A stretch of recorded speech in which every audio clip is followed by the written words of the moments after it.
So what to do with South Dunedin? That's a question that was being asked at a public event earlier this week when many residents of South Dunedin decided that they would offer many opinions to the DCC about what's happening with South Dunedin, what's happening with the very bad flood of last year and the damage that that could cause in future years to come, what's happening with climate change and the sea levels rising. The big question is what's happening with South Dunedin. However, I think the question is larger than this. Let me show you a map of Dunedin in the late 1800s. Shows that actually any of the orangey area used to basically be waterfront or marsh, because that is all current land that has been reclaimed.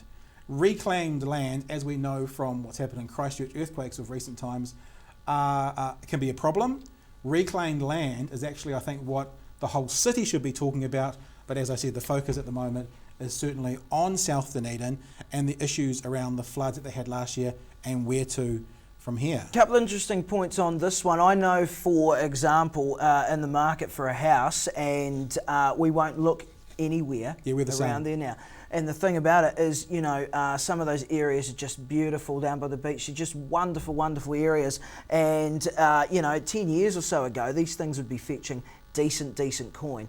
Now, seriously, amazing houses, $1 million plus in a place like Auckland. You wouldn't, no one's buying them. This is the thing, and for good reason as well, because this is a real problem now. And the other thing about, and this is why the South Dunedin Action Group has got all these people together, and this is why this issue gets heated, because it's costing money, it's costing homes, it's costing it's emotional stress all over the place. This is a massive issue for people in that part of town. It's also an issue that could be solved with money. I mean, I don't mean to be blunt about it, but I've had a friend in the past, not living in Dunedin, who lived on a 100-year floodplain. Her house was based on a 100-year floodplain, and the council bought the house off her. Basically said, we're going to get market rates for it, we're going to pay you out, and you're gone. I'm not saying that to make it sound really easy, like South Dunedin residents should lose their homes, but there is a historical issue here with these houses being built there. There is a historical issue in the map that we saw earlier with all of the land that's on reclaimed land. We can't go back and change the past. We can't lay the blame at the feet of the people who have made those, but from here on in we can make a difference. Another example is what's happening at St Clair at the moment with the boardwalk.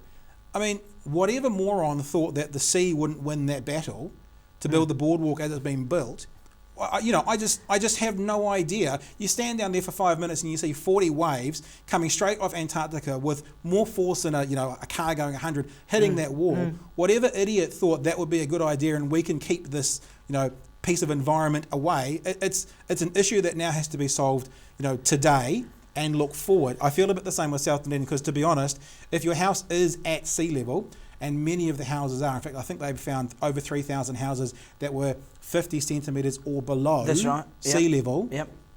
Your house is not going to be there in 50 years. No, it's not. And so the question then becomes, as you say, it could be solved with the intervention of politicians, etc., local body. Money. You throw money at the problem, it could be alleviated. Interesting, because it looks like they're going to move at literally a snail's pace on this one at the council, and there's so many. There was, of course, the accusation of there's a green agenda at the council, and that they're just going to drag their heels on this particular. But let's just look at that. What would the green agenda be? Well, I don't know, but the green agenda is sea levels are rising, your house is going to disappear. So climate change comes into it, of course. Well, okay, so look, I know that there's a debate around climate change, and people are going to have that. It's real, it's not real. Look, the climate is changing. The climate, for whatever reason, let's not even get into that debate.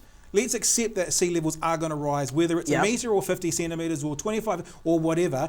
The infrastructure in South Dunedin, the stormwater drains, and none of those things are going to cope with the changes that are coming for whatever reason. Yeah, so they need to do something. Absolutely, they need to do something about it. As for the green agenda, I don't know what Mr McLeod was talking about when he said the green agenda. I'm not entirely sure. I think there's probably a lot of other ones before there's a green one on that particular council. However, I think it's just another facet, another aspect, another strand of the argument, and all the time it's just going down and that water level's just coming up again. Yeah, and that's very true. But if you look again to places like Christchurch that had obviously horrific events with their quake, go to Christchurch now. Those places who had houses in inappropriate areas are now parks.